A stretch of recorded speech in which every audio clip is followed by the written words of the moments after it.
and had the guy get ready, and as I went over, he just played out line to take me to the bottom of that, and then I could go through around and get the research yard or looking for what I needed to there. But when it was time to leave to come back out, I got back to the hole, and then Tom bring me up. And then if you first bring me up, the problem with the edge of that, there was protuberance on the edge. It wasn't just a smooth, totally smooth edge.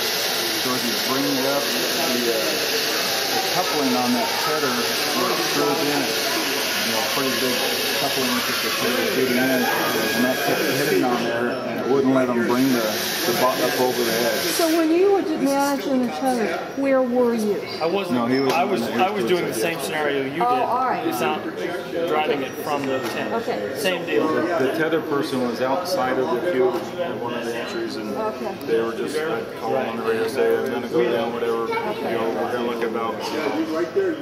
Give me another foot and a half or so before I could pivot the camera up and down and see. When you down, see as the core's coming up. Things that have tethers, it seems the tether needs to pay out from the bot.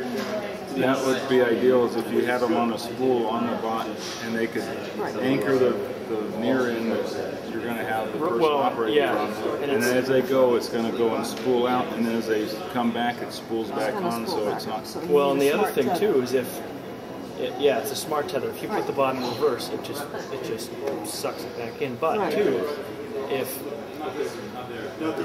you can also cause it to follow the exact line of the tether out by just using the spool to bring the bot back. That's right. And allowing the little wheels or track free. Feelers on there, they could sit there and feel it going this way. Well, if it just winches it.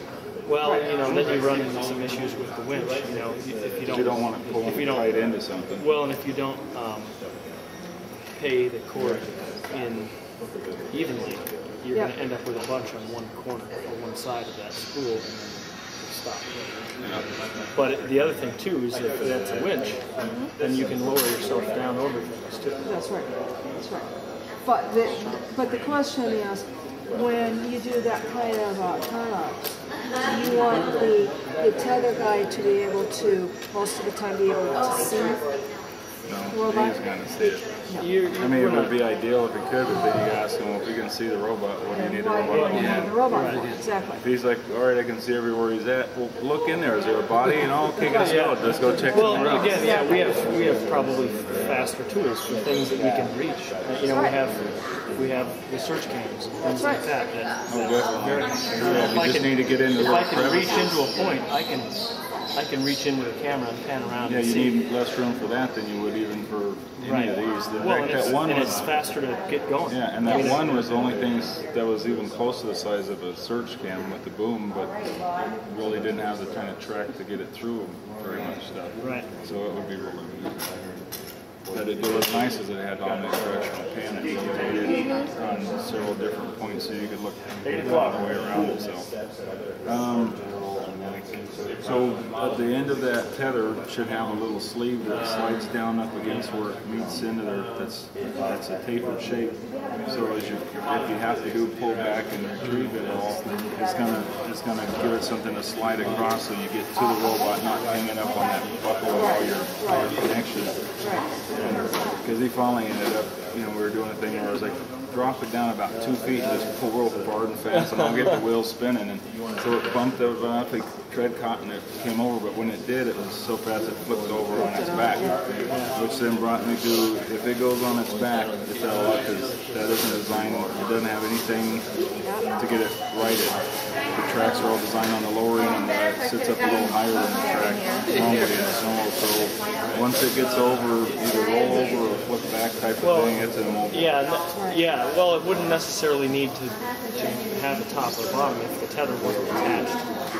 If the tether was attached directly into the back of it, instead of like up at an angle, it wouldn't have a top or bottom.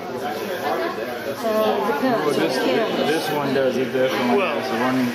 So but still the image is upside down. I mean, stuff's gonna tip over. So I had an image, but I couldn't move. I couldn't anything because I'm now.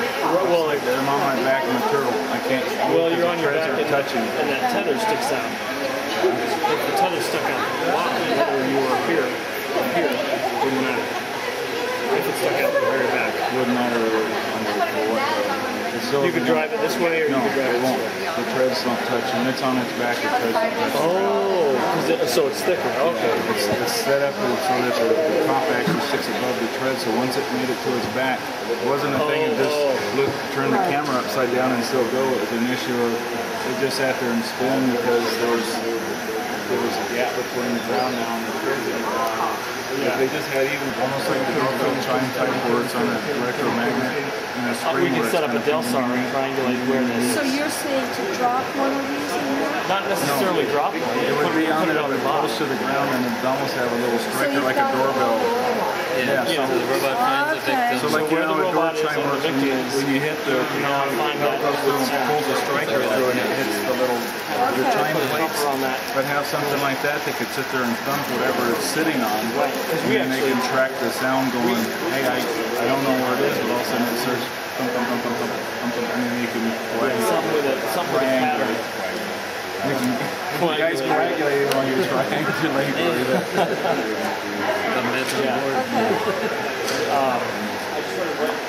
Well, another thing we talked about to be able to find it is to do like a pass alert device type thing where it's going to set out a signal or a tone that you can listen for and track. Just a little emergency beep, beep, beep, beep, beep, beep, beep, and you have to then follow it. Well, and the other thing Thumper too, is easier to figure right now. you can put a thumper on it, but you can also put a directional antenna. Okay. You know, where if I have the controller and I track an animal, you're going to have less. Well, it's going to be harder to figure out. You can probably still do it, but it's probably more time consuming certainly than me going, okay, it's on this line and this line. Here we are. And we don't need to. It doesn't need to be exact, as long as it's close. I mean, the rescue guys are gonna know then relatively where someone is. Well, the two biggest things I'd like to see on this is improvements with this model. At least if we have a camera that'll come, you can look to see where you're at. Yeah. You can either figure the best path to get out, or you can figure what hazard you're possibly going to find yourself going over. And then the tethers, other improvement they would have when it pays out from the drive, because there's a lot of the times I couldn't go where I wanted to go. Even when I sort of moved around and sort of thrown, I started heading that way, and that tether was keeping me from steering the way you want. You're trying to go straight, and all of a sudden you're doing this, because the tether won't play out enough to let you go, and you're steering the wrong way, and it's taking you to a place you're going, I'm going to fall off the edge here if it won't let me get the direction. I'm trying to go left, and it's pulling me right, and then I end up going right over the edge here. So you're trying to back up, pull, and back up and pull to get a little more slack in there. And there was times you were totally fighting the tether instead of doing anything.